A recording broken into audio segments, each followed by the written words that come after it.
Ngayon palang masasabi natin na nabago ang buhay ni na Mylene at Nanita dahil ang layo na nila kumpara noong unang nakilala ni Sir Paul sila.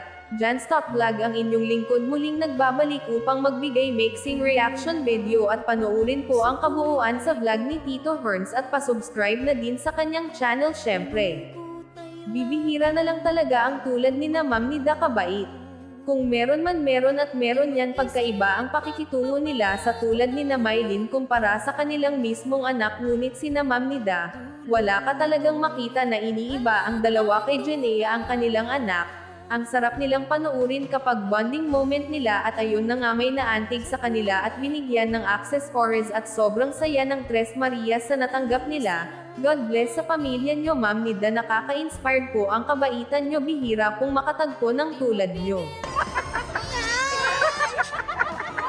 Hoping nga, yan na. Pagkatapos, ano pa yan? Kiss, Ninita, kiss! Kiss! Kiss, Ninita!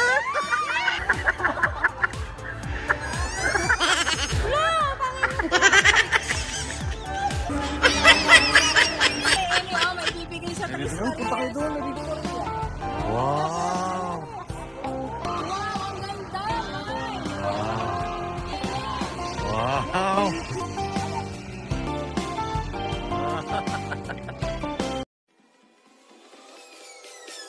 Peace.